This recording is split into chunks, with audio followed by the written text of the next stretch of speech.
मोक्षमार्गस्य नेतारं भेत्तारं कर्मभूभृतां ज्ञातारं विश्वतत्त्वानां वन्दे तद्गुणलब्धये। तत्त्वाश्रुत ग्रंथराज में 10वें अध्याय का अंत का यह प्रकरण चल रहा है, जिसमें सिद्ध भगवानों की कुछ विशेषताओं को बताया जाना अभी शेष है। कल आप लोगों को कहा था कि भगवान ऊर्ध्वगमन ही करते हैं और उसके विषय में कुछ हेतु दिए गए थे और कुछ उदाहरण भी दिए गए थे। जब भगवान ऊर्ध्वगमन करते हैं तो वह ऊपर लोक के अग्रभाग पर जाकर के ही क्यों रुक जाते हैं? इसका मुख्य कारण क्या है? क्योंकि जो अनंत शक्तिमान हो गए हैं और जिनकी गति इतनी तीव्र है कि वो समय मात्र में 7 राजू पार कर रहे हैं, तो वह अपनी तीव्र गति को वो एकदम से रोक क्यों देते हैं? अब तो उनके लिए किसी भी तरीके का कोई बाहरी निमित्त, कोई भी बाहरी कारण, कुछ बाधक होना ही नहीं चाहिए, लेकिन फिर भी वो लोक के अग्रभाग पर जाकर के रुक जाते हैं। वहाँ पर उनके रुकने का कारण क्या है, ये थोड़ा सा समझने योग्य है। क्योंकि जिन लोगों के लिए आत्मा की शक्ति ही केवल देखने में आ रही है, उन्हें इस बात को स्वीकार करने में बड़ी कठिनाई होती है कि कोई बाहरी कारण उस अनंत शक्तिमान आत्मा को रोक सकता है। और आचार्यों ने जहाँ कहीं पर भी वर्णन किया है, यही कहा है कि वह लोक के अग्रभाग पर इसलिए रुक जाते हैं क्योंकि उसके आगे उनके गमन करने के लिए जो बाहरी निमित्त होना चाहिए वो नहीं होता। तो यह बात कई लोगों के गले नहीं उतरती।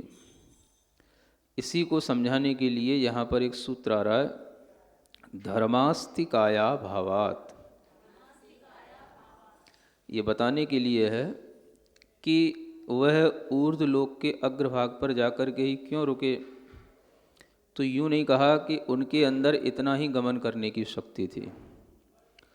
जो बहुत ज़्यादा उपादान शक्ति का पक्ष लेते हैं, बहुत ज़्यादा निमित्तों को गौड़ मान के चलते हैं और उपादान को ही मुख्य मान करके चलते हैं, उन लोगों को ये सूत्र कभी भी पचता नहीं है।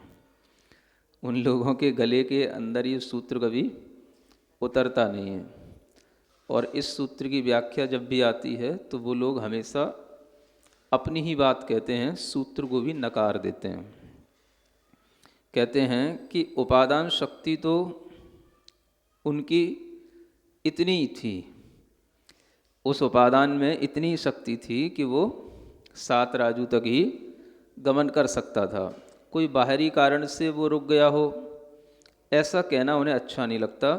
क्योंकि जब कभी मोक्ष मार्ग में चलते हुए निमित्तों को हम नहीं मान रहे हैं, तो मोक्ष होने के बाद निमित्त मानेंगे तो ये बहुत बड़ी आफत हो जाएगी। तो जो बहुत ज़्यादा एकांत रूप से अध्यात्मवादी लोग हैं, उन्हें निमित्त का सहारा लेना या निमित्त की आश्रितता को बताना या समझना या समझाना उन्हें बड़ा कष्टप्रद लगता है। निमित्त के आश्रित नहीं, सबसे बड़ी शक्ति है उपादान शक्ति। उपादान ही सब कुछ करता है, उपादान शक्ति से ही सब कुछ होता है। आत्मा की जो अपनी शक्ति है, उसी से ही आत्मा सब कुछ करने में समर्थ है।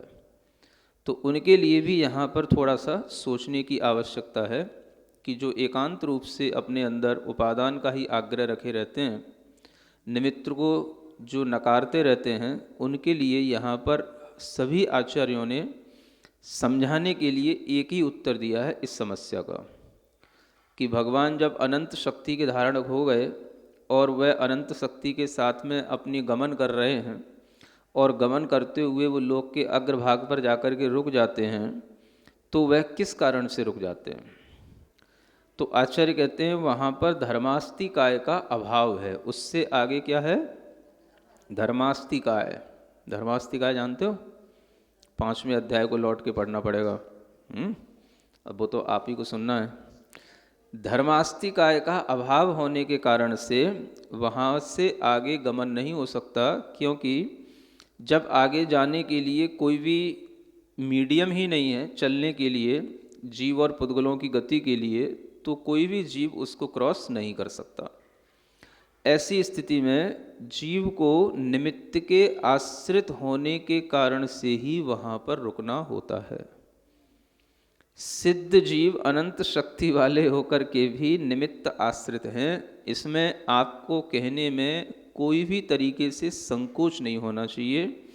न ऐसा कहने से कोई सिद्धों की शक्ति कम हो जाती है, न ऐसा कहने से कोई सिद्धों के अंदर कोई निमित्त की पराधीनता हो जाती है और उस निमित्त की पराधीनता से उनके अंदर कोई शक्ति की कमी या कोई अनुभूति की कमी या कोई जो है उनके अंदर थोड़ी सी न्यूनता आ जाती हो उनके गुणों में, ऐसा कुछ नहीं होता है। अनेकांत दृष्टि से हर चीज़ को वैसा ही समझना चाहिए जैसा अनेकांत धर्म में बताया गया है। तो सिद्ध भगवान भी वहाँ जाकर के क्यों रुके? क्या बोलेंगे आप? क्योंकि वहाँ पर धर्मास्तिकाय का अभाव था। आगे चल करके क्या था? धर्मास्तिकाय। तो सिद्ध भगवान भी धर्मास्तिकाय के अधीन हुए क्या? क्या बोलोगे फिर? हाँ या ना? हैं? अभी भी हाँ बोलने में संकोच हो रहा है लोगों को। सिद्ध भगवान भी धर्मास्तिकाय के अधीन हैं, ऐसा कहने में आपको क्यों पसीना आ रहा है, ये हमें समझ में नहीं आ रहा। इतना आपने सिद्ध भगवान का पक्ष ले रखा है कि आप उन्हें अगर किसी के अधीन किसी भी अपेक्षा से कहें तो आपको ऐसा लगता है कि कहीं उनकी शक्ति कुछ कम ना हो जाए। निमित्त की शक्ति ज़्यादा हो गई, देखो निमित्त ने उपादान की शक्ति को रोक दिया, तो रोक दिया, सबकी अपनी अपनी शक्ति है। तो धर्मास्तिकाय भी एक कारण है। सिद्ध भगवान को आगे नहीं बढ़ने देने के लिए धर्मास्तिकाय कारण है और उनको वहीं रोके रखने के लिए अधर्मास्तिकाय कारण है। इसे हमें इसी रूप में स्वीकार करना चाहिए और इस सूत्र की व्याख्या इसी रूप में करना चाहिए। यदि हम कुछ भी अन्यथा अपना मन बनाकर अपने मन से कोई भी व्याख्याएं करते हैं तो हम श्रुत का अवर्णवाद करेंगे। श्रुत में जैसा लिखा हुआ है हमें वैसा ही सोचना है, वैसा ही पढ़ना है और वैसा ही पढ़ाना है। तो भगवान भले ही अनंत शक्ति वाले हैं, लेकिन वह सिद्ध आत्माएं होते हुए भी वह उल्लंघन नहीं कर सकते जो प्राकृतिक नियम हैं या जो जीव को आगे बढ़ने के लिए निमित्त हैं। उन निमित्तों के सहारे ही वो चलेंगे। गति में भी निमित्त और स्थिति में भी निमित्त, ये उदासीन कारण बताए गए हैं, तो उनका वो उल्लंघन नहीं कर सकते, क्योंकि ऐसा करेंगे तब तो फिर बिना माध्यम के भी जीव और पुद्गलों की गति होगी, ये सिद्ध हो जाएगा। और फिर तो अलोकाकाश में ही जीवों का विचरण होने लग जाएगा। तो अलोकाकाश में जीवों का कोई भी समावेश नहीं होता, उनका गमन नहीं होता। इसलिए उन्हें भी अनंत शक्ति वाला होने पर भी लोक के अग्रभाग पर रुकना होता है। इसको हम इसी रूप में स्वीकार करें कि उनके अंदर धर्मास्तिकाय का जो निमित्त है वो उनके उस गति को वहाँ पर रोकने में कारण बन जाता है। तो इस तरह से हमें जब निमित्त की व्याख्या करने के लिए आए तो निमित्त को भी जोर देना, और जब उपादान की व्याख्या करने को आए तो उपादान पर जोर देना। अगर हम दोनों तरीके की व्याख्या शास्त्र के अनुसार समायोजित होकर के करेंगे तो आप सम्यक ज्ञानी कहलाएंगे। नहीं तो एकांत रूप से जो अपनी अपनी व्याख्याएं करते हैं वो जो है श्रुत का अवर्णवाद करते हैं और अपने किसी नए मत का वो प्रचलन करने लग जाते हैं। समझ आ रहा है? तो सिद्ध भगवान के लिए उनकी उपादान शक्ति तो बहुत है। अगर आगे भी उनके लिए धर्मास्तिकाय का निमित्त मिलता रहता तो वो 7 राजू नहीं, वो 14 राजू भी जा सकते हैं। समझ आ रहा है? निमित्त मिलना चाहिए। जब तक पटरी नहीं होगी तो ट्रेन उस पर चल नहीं सकती है। तो ट्रेन चलती अपनी शक्ति से है, लेकिन उसके लिए निमित्त तो कुछ ना कुछ रहता ही है। इसी तरीके से जीव और पुद्गलों की गति में सामान्य रूप से जो ये निमित्त बताया गया है वह धर्म अस्तिकाय कहा गया। तो इसको हम इसी रूप में स्वीकार करें। इसलिए आचार्य कुंदकुंद देव ने भी अपने अनेक अष्टपाहुड़ में, पंचास्तिकाय में, नियमसार आदि ग्रंथों में यही लिखा है कि वह उसके आगे क्यों नहीं जा पाते, तो धर्मास्तिकाय का अभाव होने के कारण से ही उसके आगे नहीं जा पाते, स्पष्ट लिखा हुआ है ना। तत्तो परदो न गच्छन्ति, उसके आगे नहीं जाते हैं क्योंकि धम्मत्थिकाय अभावादो तत्तो परदो न गच्छन्ति, ऐसी एक गाथा पंचास्तिकाय में भी आती है। यानी धर्मास्तिकाय का अभाव होने से ही वो उसके आगे नहीं जाते हैं। ये बात सभी आचार्यों के द्वारा मान्य है। इसलिए उपादान कहने वालों को कभी भी इस निमित्त को स्वीकार करने में संकोच नहीं होना चाहिए। समझ में आ रहा है?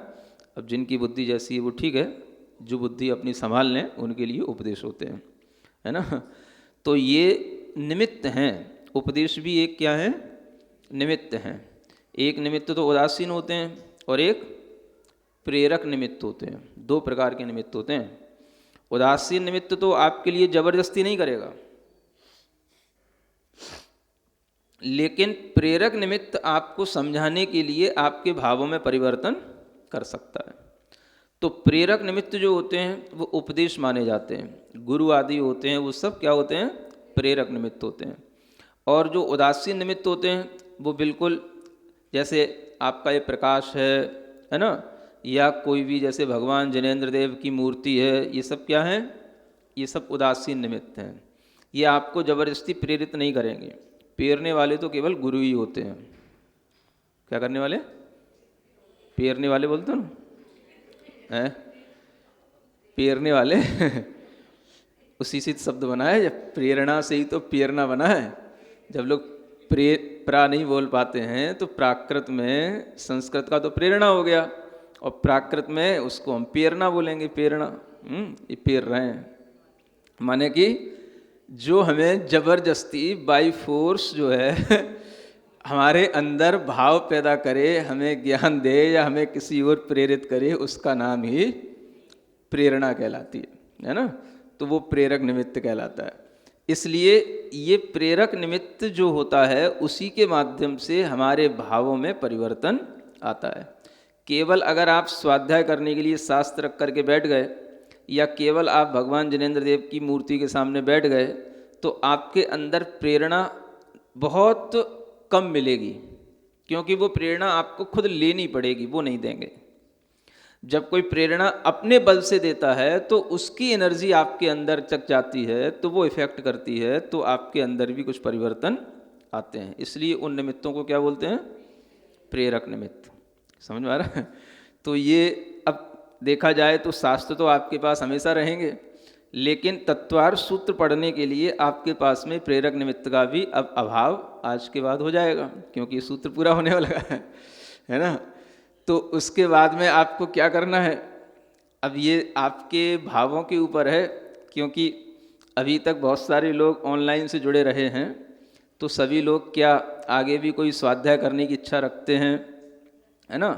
यदि रखते हैं तो किस तरीके के स्वाध्याय करने की इच्छा रखते हैं, ये सब भाव अगर कुछ प्रेषित होंगे, है ना, तो फिर कुछ सोचा जाएगा कि आप लोगों के लिए इस तरह से कुछ कंटिन्यू चलता रहे, है ना। नहीं तो कुछ ऐसा भी विचार आ रहा है कि जैसे अभी दोपहर में आप लोग अभी इस तत्वार्थ सूत्र का अध्ययन कर रहे हैं, लोगों का कहना है कि थोड़ा सा शाम के समय में सुविधा अधिक रहती है, और घर में अनेक तरह के बच्चे या परिवार के लोग होते हैं, वो भी लाभ उठा सकते हैं। तो ऐसा कोई विषय जो थोड़ा सा जनरल हो और लोगों के साथ सिद्धांत से भी जुड़ा हुआ हो, ऐसा कुछ विषय यदि हमें समझ में आता है तो वह नई छेड़ाला का विषय है। यदि आपको कुछ ऐसा अच्छा लगे तो ऐसा कुछ शाम के समय पर भी शुरू किया जा सकता है, जब लगभग अभी तो शाम का समय 6 से 7, पौने 7, मतलब 30 से 40 मिनट, ज़्यादा नहीं। तो अभी तो ये समय है, बाकी का समय जैसे जैसे दिन बड़ा होगा समय में थोड़ा बहुत 10-15 मिनट आगे पीछे होता रहेगा।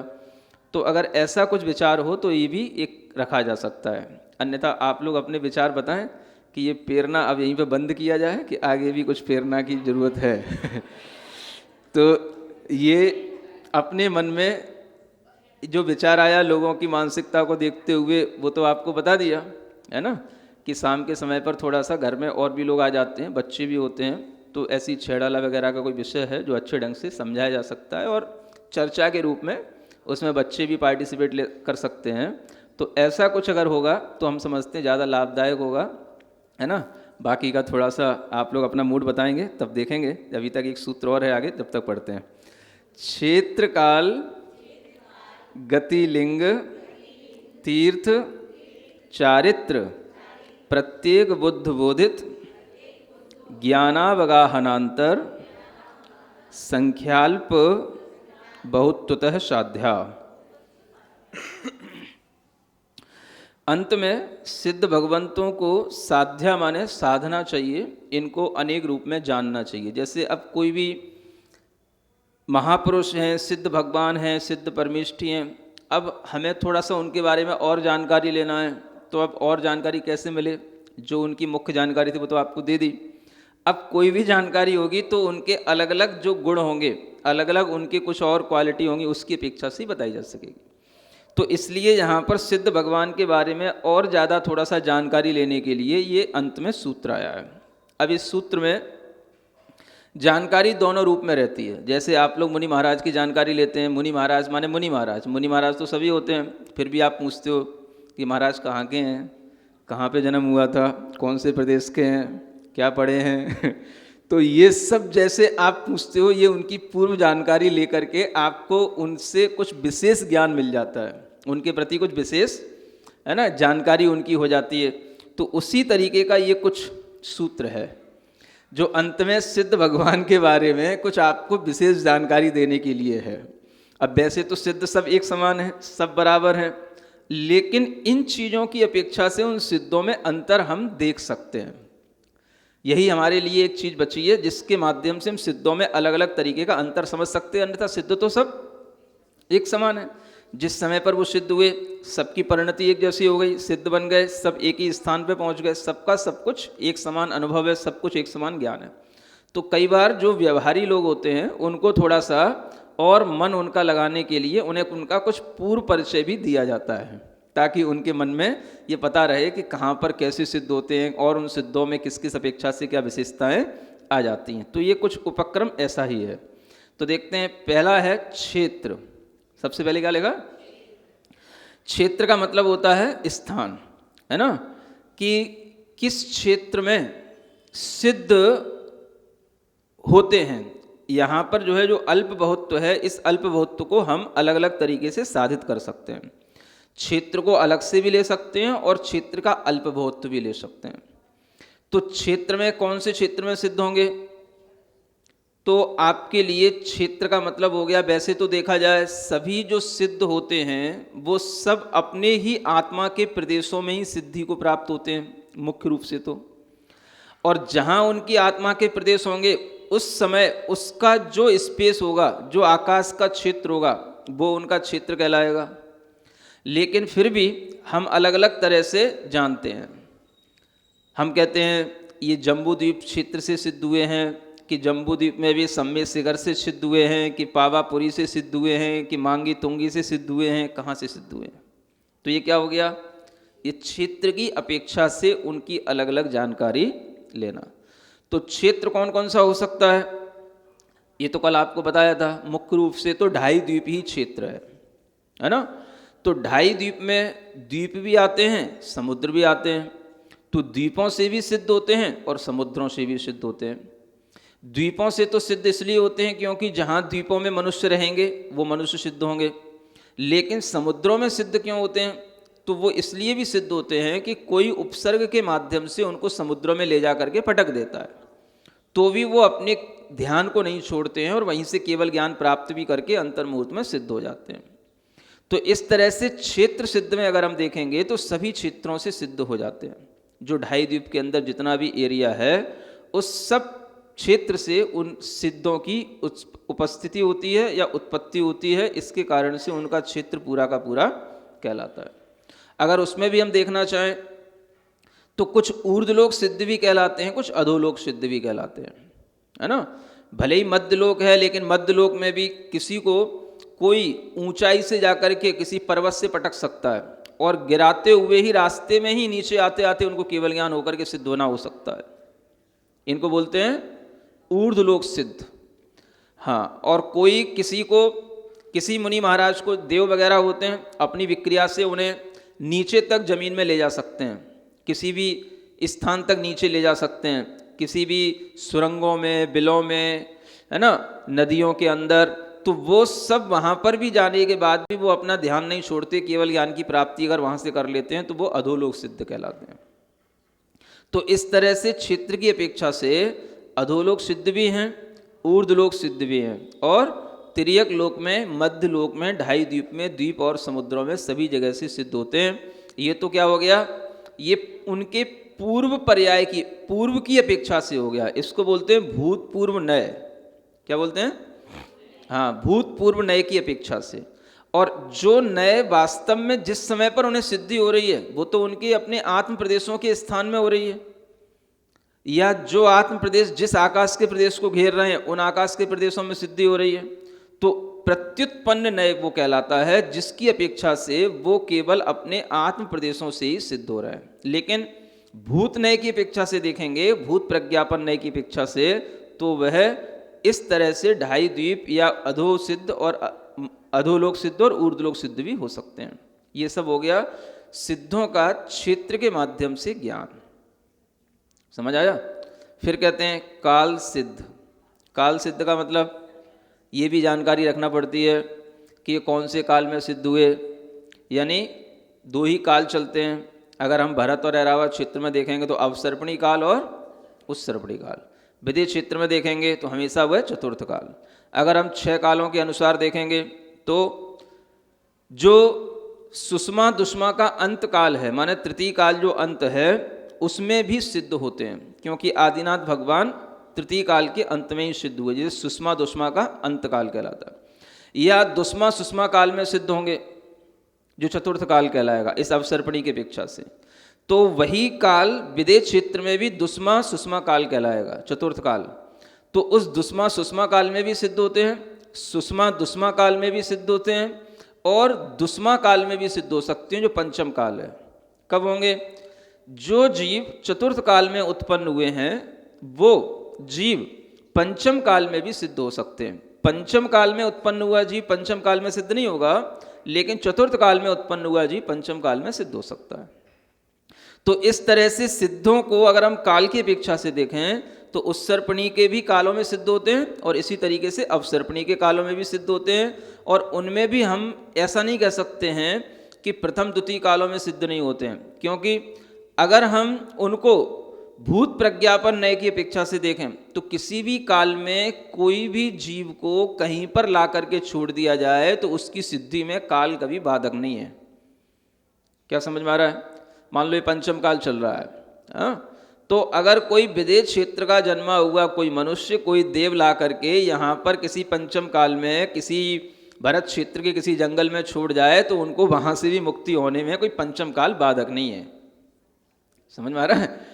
तो काल की बाधा उनके लिए है जो उस काल में जन्मे हैं या नहीं जन्मे हैं। छठवें काल में भी इस तरह से मुक्ति हो सकती है। छठवां काल उनके लिए जो छठवें काल में जन्मे हैं। जो विदेश क्षेत्र में जन्मे हैं या कहीं और दूसरे क्षेत्र में जन्मे हैं, उनको अगर कोई ला करके छठवें काल में भी पटक देता है तो वो यहाँ से भी सिद्ध हो सकते हैं। तो इस तरह से हर काल में सिद्ध होते हैं, लेकिन मुख्य रूप से तृतीय काल का अंत अवसर्पणी की अपेक्षा से चतुर्थ काल और पंचम काल में भी सिद्ध होते हैं। ये तो हो गया भूत, थोड़ा सा हम पीछे देखते हैं तब। लेकिन वास्तव में देखा जाए तो हर जीव जो होता है वो केवल अपने स्व समय में ही सिद्ध होता है, एक समय में ही सिद्ध होता है। यानी जिस समय पर उसके अंदर अयोग केवली गुणस्थान के माध्यम से वह 85 प्रकृतियों का अभाव कर लिया, उसी समय पर वह सिद्ध हो गया। ये उसका सिद्धि होने का प्रत्युत्पन्न नय की अपेक्षा से काल कहलाएगा। तो हर सिद्ध का काल अपना एक समय ही होता है, एक समय में ही सब सिद्ध हो गए। ये तो हम पीछे की बातें देख रहे हैं कि वो कौन से काल में था, क्या था, ये तो पीछे की बात देखना, ये भूत प्रज्ञापन है।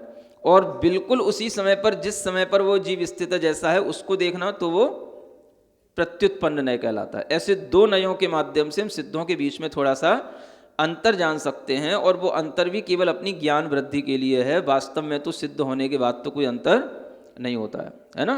जो आप पढ़ते रहते हो ना, तब सिद्धे न सिद्धे संयम सिद्धे चरित सिद्धे अणाणम्मी दंसणम्य सिद्धे सिरसा रमनसामी।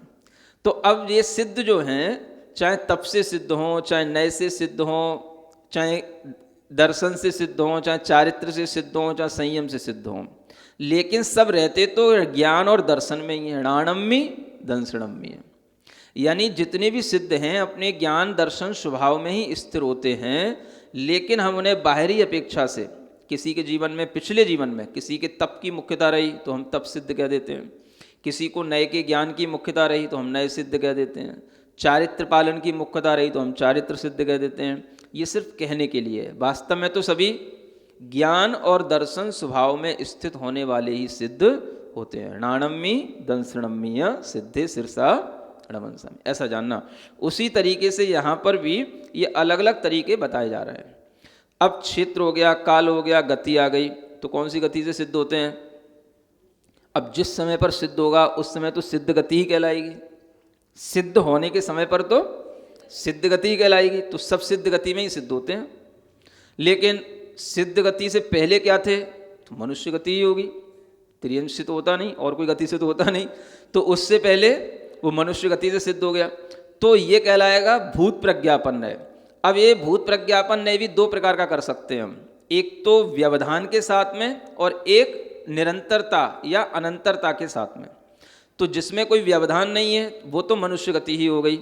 अगर हमने व्यवधान डाल दिया, नहीं इससे पहले भी बताओ वो सिद्ध पहले भी क्या थे मनुष्य से पहले, तो हो सकता है कोई नरक से निकल के आया हो, कोई त्रियंश बन के आया हो, कोई भी जीव सिद्ध मनुष्य पर्याय को प्राप्त करके सिद्ध हो सकता है। तो इस तरह से व्यवधान की अपेक्षा से उनकी गतियाँ कोई भी हो सकती हैं, लेकिन अनंतर गति होगी तो वो केवल मनुष्य गति होगी, और ये भी जो है उनका भूत प्रज्ञापन नय से कहलाएगी। प्रत्युत्पन्न नय की अपेक्षा से देखेंगे तो वो केवल सिद्ध गति से ही सिद्ध होते हैं। तो यही मैं कह रहा था कि जो भी वर्णन यहाँ बताया जा रहा है वो सब केवल हमको थोड़ा सा सिद्धों के पिछले जीवन या पिछले समय के बारे में बता करके हमें कुछ नया बताने की कोशिश की जा रही है, अन्यथा सभी सिद्ध तो सिद्ध ही हैं, सब तो सिद्ध गति के ही सिद्ध हैं। अगर हम सिद्ध गति का ही मान के चलें तो गति की अपेक्षा से कोई अंतर कोई आता नहीं है। इसी तरीके से क्षेत्र काल, जो उनका उस समय पर सिद्धि का क्षेत्र है वो उनका अपना स्व क्षेत्र है, जो समय है वही स्व समय है। तो इस तरह से देखें तो कोई अंतर नहीं आता, लेकिन जब हम पिछला देखते हैं तो अंतर आ जाते हैं, अलग अलग क्षेत्र हैं, अलग अलग काल हैं। इस तरह से गति लिंग, लिंग की अपेक्षा से अब देखें हम तो सभी निर्ग्रंथ लिंग के साथ ही सिद्ध होते हैं, सीधी सी बात है ना।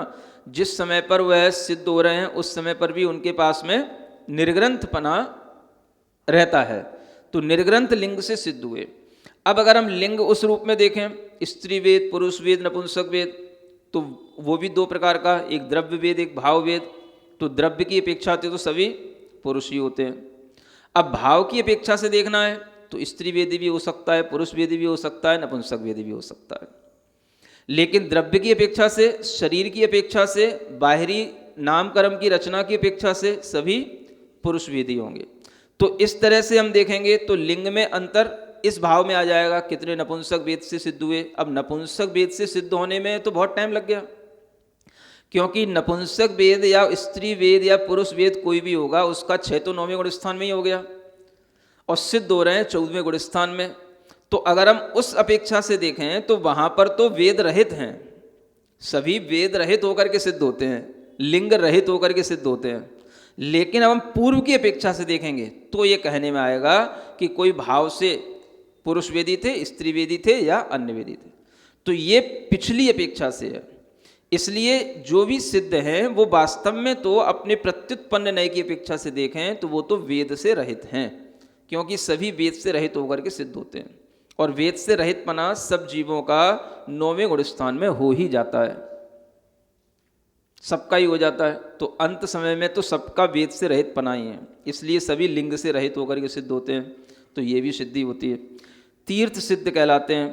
तीर्थ का मतलब कौन से भगवान के तीर्थ में सिद्ध हुए, हम ऐसा भी सोच सकते हैं, अंतर डाल सकते हैं, है ना। वैसे तो सभी तीर्थंकरों के ही तीर्थ में सिद्ध होते हैं, लेकिन ऐसा भी हो सकता है कि कुछ तीर्थंकर स्वयं तीर्थंकर जो बन करके सिद्ध हो रहे हैं, और कुछ तीर्थंकरों के तीर्थ में सिद्ध हो रहे हैं, एक ये भी अंतर आ सकता है। और दूसरा अंतर ये भी आ सकता है कि तीर्थ का मतलब कौन से तीर्थंकर के तीर्थ में, पहले तीर्थंकर के कि 22वें तीर्थंकर के कि 24वें कि 10वें, ये भी एक अंतर डाल सकते हैं। जैसे हम कहते हैं राम भगवान कौन से तीर्थंकर के तीर्थ में सिद्ध हुए, तो मुनिसुब्रतनाथ तीर्थंकर के तीर्थ में सिद्ध हुए। तो इस तरह से ये तीर्थ भी अलग अलग हम जान सकते हैं। इसके माध्यम से भी हमें सिद्धों के प्रति थोड़ा सा हो सकता है कुछ अंतर पड़ जाता हो आदर भाव में, है आदर भाव में अंतर पड़ जाता है।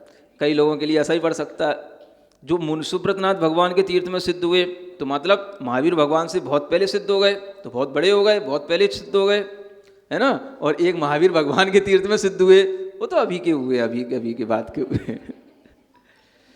तो कहीं ना कहीं कुछ भावों में अंतर तो आता है। बाहुबली भगवान, भरत भगवान तीर्थी काल के अंत में ही सिद्ध हो गए, तो ये उन्हीं पहले तीर्थंकर के तीर्थ में सिद्ध हो गए, इसमें भी अंतर पड़ सकता है। हो सकता है आपको कोई तीर्थंकर ज़्यादा अच्छे लगते हो, उन तीर्थंकर के तीर्थ में सिद्ध हुए, हाँ वही तो हमारे फेवरेट तीर्थंकर हैं, तो ये भी हो सकता है। तो ये सब भी तीर्थ की अपेक्षा से आपके भावों में अंतर थोड़ा सा आ सकता है, लेकिन जानकारी हमें सब चीज़ की होना ही चाहिए। बाकी देखा जाए तो सभी जो है अपने रत्नत्रय तीर्थ में सिद्ध होते हैं। निश्चय तीर्थ कौन था? रत्नत्रय तीर्थ, क्या बोलते हैं? हाँ, रत्नत्रय को तीर्थ कहा गया, इसी से ही तो तीर्थ हैं, रत्नत्रय से, बाकी तो सब बाहर की बातें हैं। तो ये सब तीर्थ हैं, ये तो व्यवहार के तीर्थ हैं कि महावीर भगवान का तीर्थ है कि पार्श्वनाथ भगवान का तीर्थ है। वास्तव में तो रत्नत्रय तीर्थ से सभी सिद्ध होते हैं, प्रत्युत्पन्न नय की अपेक्षा से, चारित्र की अपेक्षा से। जिस समय पर सिद्ध होते हैं उनके पास में कोई चारित्र नहीं होता, है ना, क्योंकि चारित्र का काम तो गुणस्थानों तक है, 14 गुणस्थान तक चारित्र हैं। सिद्ध हुए चारित्र से रहित हो गए, यथाख्यात चारित्र का नाम तो केवल 14वें गुणस्थान तक है। तो उस समय पर जो देखा जाए ना वो चारित्र हैं ना अचारित्र हैं। अब आप कहो चारित्र नहीं है तो क्या अचारित्र वाले हो गए? वो भी नहीं है। तो वो चारित्र और अचारित्र से परे हैं, चारित्र के नाम से ही परे हैं, उनके पास कोई चारित्र नहीं है। लेकिन जब हम जस्ट उसी समय पर देखेंगे, उससे पहले 14वें गुणस्थान में, तो सबके अंदर एक संपूर्ण यथाख्यात नाम का चारित्र होगा। कौन सा? हाँ, यथाख्यात चारित्र में भी 14वें गुणस्थान में एक विशेष रूप से पूर्ण यथाख्यात चारित्र बताया गया, तो वो होगा। अब हम उससे भी संतुष्ट नहीं हुए तो और भूतपूर्व नय की तरफ चलें। इनके पास पहले कौन कौन से चारित्र थे? तो सामायिक क्षुद्रोपस्थापना सबके पास होता ही है, सूप सांप्राय सबके पास होगा ही। अब जो विशेष होगा उसके बारे में आप पूछोगे, इनको पर्याय विशुद्धि संयम हुआ था कि नहीं हुआ था? हाँ, इनको नहीं हुआ था। अच्छा, तो ये बिना पर्याय विशुद्धि संयम वाले हैं और ये पर्याय विशुद्धि संयम के साथ होने वाले सिद्ध हैं, ये अंतर आ जाएगा, है ना। ऐसे भी हम सिद्धों के ज्ञान में ही, सिद्धों में ही उनकी पूर्व पर्याय को देखते हुए ये सब चीज़ों के माध्यम से अंतर तो कहीं ना कहीं डाल सकते हैं। ऐसा करके चारित्र से सिद्ध हो गए। ऐसे प्रत्येक बुद्ध और बोधित बुद्ध, ये दो चीजें यहां दी गई हैं, है ना। कुछ सिद्ध ऐसे हैं जो प्रत्येक बुद्ध सिद्ध कहलाते हैं, यानी जिन्हें अपने जीवन में वैराग्य की प्राप्ति के लिए किसी उपदेश की आवश्यकता नहीं पड़ी, जिन्हें बिना उपदेश के ही कुछ भी बाहरी कारण देखने से जिन्हें ज्ञान और वैराग्य प्राप्त हो गया, वो कहलाएंगे प्रत्येक बुद्ध। अब जिस समय सिद्ध हुए उस समय तो कोई इस चीज़ों से मतलब नहीं, लेकिन उससे पहले वो क्या थे, कैसे उन्हें वैराग्य हुआ, कैसे उन्हें आत्मज्ञान हुआ, तो उसके लिए यह बात कही गई है। प्रत्येक बुद्ध और दूसरा क्या? बोधित बुद्ध। बोधित बुद्ध का मतलब जिन्हें पर उपदेश के माध्यम से वैराग्य की प्राप्ति होती है, उन्हें बोलते हैं बोधित बुद्ध। तो ये बोधित बुद्ध सिद्ध हैं या प्रत्येक बुद्ध सिद्ध हैं, ये भी भूत प्रज्ञापन नय की अपेक्षा से ही जानने में आता है। फिर उसके बाद में ज्ञान की अपेक्षा से, क्या बताया? ज्ञान। अब ज्ञान में तो जिस समय सिद्ध होंगे सबके पास में केवल ज्ञान ही होगा। सिद्ध होने से पहले भी केवल ज्ञान होता है, सिद्ध होते समय भी केवल ज्ञान होता है। लेकिन अब कुछ अंतर डालना है तो भूत प्रज्ञापन नय की अपेक्षा से आ सकता है कि पहले इनके पास कितने ज्ञान थे, अवधि ज्ञान था कि नहीं, मने परे ज्ञान था कि नहीं। जरूरी तो नहीं है, क्योंकि मति श्रुत ज्ञान से भी मोक्ष जा सकते हैं, है ना। किसी को मति श्रुत अवधि ज्ञान हो भी सकता है पहले, किसी को मने परे ज्ञान भी हो सकता है, किसी को दोनों भी हो सकते हैं, दोनों हो गए तो 4 हो गए, तो किसी को 4 ज्ञान भी हो सकते, किसी को 3 भी हो सकते, किसी को 2 भी हो सकते हैं। लेकिन ये सब भूत प्रज्ञापन नहीं की अपेक्षा से, ऐसे जो है हम ज्ञान की अपेक्षा से भी इनमें अंतर डाल सकते हैं। और फिर आता है अवगाहना की अपेक्षा से। अवगाहना का मतलब हमारा शरीर, आत्मा, शरीर के अंदर रहने वाला जो आत्मा और आत्मा का बना हुआ है शरीर, ये आकाश के जितने प्रदेशों में व्याप्त होता है या जितना ये क्षेत्र घेरता है उसका नाम अवगाहना कहलाता है। अब वो जो अवगाहना है वो अवगाहना उत्कृष्ट भी होती है और जघन्य भी होती है। उत्कृष्ट तो 525 धनुष, ये उत्कृष्ट अवगाहना से सिद्ध कहलाते हैं, और जो जघन्य होते हैं वो 3.5 हाथ की जघन्य अवगाहना वाले सिद्ध होते हैं। ऐसे जो है अवगाहना में अंतर आ जाता है, यानी जब भी कभी सिद्ध होने की योग्यता होगी तो इससे कम अवगाहना में नहीं होगी। समझ में आ रहा है?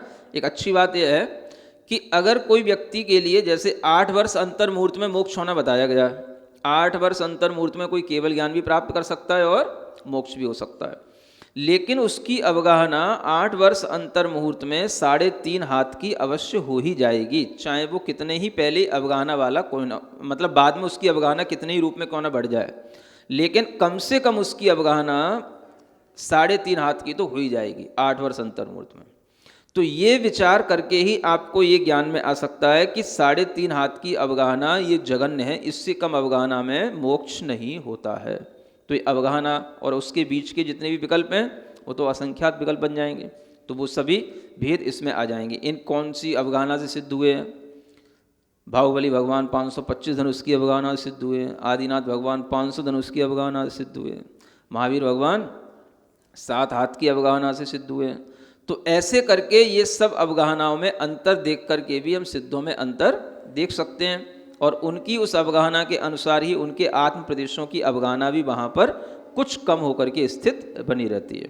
तो ये अवगाहना की अपेक्षा से, अंतर की अपेक्षा से भी यहाँ पर साध सकते हैं कि निरंतर सिद्ध हो रहे हैं या अंतर से सिद्ध हो रहे हैं। अंतर से सिद्ध होने का मतलब है कि अगर किसी के लिए अंतर पड़ता है तो कोई जैसे कोई सिद्ध हुए एक समय में, अगले ही समय में दूसरा सिद्ध हो गया, तो एक सिद्ध के बाद में दूसरा सिद्ध भी हो सकता है, या एक समय का जघन्य अंतर लेकर के भी सिद्ध हो सकता है। जो सिद्ध हुए उनमें एक समय बाद दूसरा सिद्ध हो गए, तो जघन्य अंतर अगर पड़ेगा तो एक समय पड़ता है, और उत्कृष्ट अंतर यदि पड़ता है तो 6 महीने का पड़ता है। यानी 6 महीने के अंतराल के बाद में नियम से सिद्ध होते हैं, 6 महीने से ज़्यादा सिद्ध बनने का अंतर नहीं पड़ता है ना। अब भले ही भरत क्षेत्र में यहाँ पर सिद्धि नहीं है, लेकिन विदेश क्षेत्र में हर 6 महीने के बाद में जीवों के लिए अवश्य सिद्धि होती ही रहती है। अगर 6 महीने के अंतराल में नहीं हुई है तो 6 महीने के अंत में 8 समयों में वो सारी सिद्धि हो जाएगी। तो 6 महीने के अंतराल का यह उत्कृष्ट काल कहा गया है। अन्यथा वो अंतराल अगर नहीं बनेगा तो कभी कभी कभी कोई ना कोई ऐसे सिद्ध होते रहेंगे, तो उनके लिए 6 महीने का भी फिर उत्कृष्ट अंतर डालने की जरूरत नहीं पड़ती है। तो ये अंतर हो गया। और संख्या है ना, संख्या का मतलब कहाँ पर ज़्यादा होते हैं कहाँ पर कम होते हैं, ये संख्या में अंतर आ जाता है संख्या की अपेक्षा से। अब कैसे समझें? यानी कि मान लो कि चलो कि जैसे 2.5 द्वीप हैं, है ना, तो 2.5 द्वीप में सबसे कम जो सिद्ध होने वाला स्थान है वो है लवण समुद्र। लवण समुद्र में सबसे कम, उससे भी संख्यात गुणे कालोदधि समुद्र में से। वैसे तो द्वीप और समुद्रों में समुद्र में सबसे कम होते हैं, लेकिन समुद्र में भी लवण समुद्र में कम, और उससे ज़्यादा संख्यात गुणे कालोदधि समुद्र में सिद्ध होने वाले मिलेंगे। उससे भी ज़्यादा मिलेंगे संख्यात गुणे तो फिर जम्बू द्वीप से सिद्ध होंगे, उससे भी संख्यात गुणे धात की खंड से सिद्ध होंगे, और उससे भी संख्यात गुणे पुष्करार द्वीप से सिद्ध होंगे। ऐसी संख्या में भी अंतर आ जाता है। तो इस अपेक्षा से भी हम सिद्धों में अंतर डाल सकते हैं। और अल्प बहुत्व का मतलब यह है कि अब इन्हीं में हम ये देख लें कहाँ पर कम और कहाँ पर ज़्यादा। तो अल्प बहुत्व किसी अपेक्षा से भी घटित किया जा सकता है, जैसे क्षेत्र की अपेक्षा से भी अल्प बहुत बन सकता है, जो अभी बता दिया है ना, और काल की अपेक्षा से भी अल्प बहुत बन सकता है, किस काल में ज़्यादा सिद्ध होते हैं, या किन क्षेत्रों में ज़्यादा सिद्ध होते हैं। अगर क्षेत्रों में हम देखें, ये तो हमने द्वीप की अपेक्षा से बता दिया, अगर द्वीप में भी हम क्षेत्र देखेंगे तो भरत और ऐरावत से ज़्यादा भी विदेश क्षेत्रों में सिद्ध मिलेंगे, क्योंकि वहाँ तो हमेशा होते ही रहते हैं, यहाँ तो केवल किसी काल विशेष में ही होते हैं, तो ये क्षेत्र सिद्धि हो जाती है। इसी तरीके से काल की अपेक्षा से देखेंगे तो काल में भी कौन से काल में ज़्यादा सिद्ध होंगे, तो तृतीय काल का जो अंत बताया था उसमें इतने सिद्ध नहीं होंगे, चतुर्थ काल में जो है सबसे ज़्यादा सिद्ध मिलेंगे, पंचम काल में भी इतने सिद्ध नहीं होंगे। तो ये दुखमा सुखमा नाम का जो काल है इसमें सबसे ज़्यादा सिद्ध होते हैं, अन्य कालों में उससे कम होंगे। तो इस तरह से हम अनेक अपेक्षाओं से ये अल्प बहुत माने किसमें कम किसमें ज़्यादा, ऐसा हम ये घटित कर सकते हैं, और इसी के माध्यम से ये पूरा का पूरा हमें सिद्ध भगवान का सभी कुछ देखने में आ जाता है।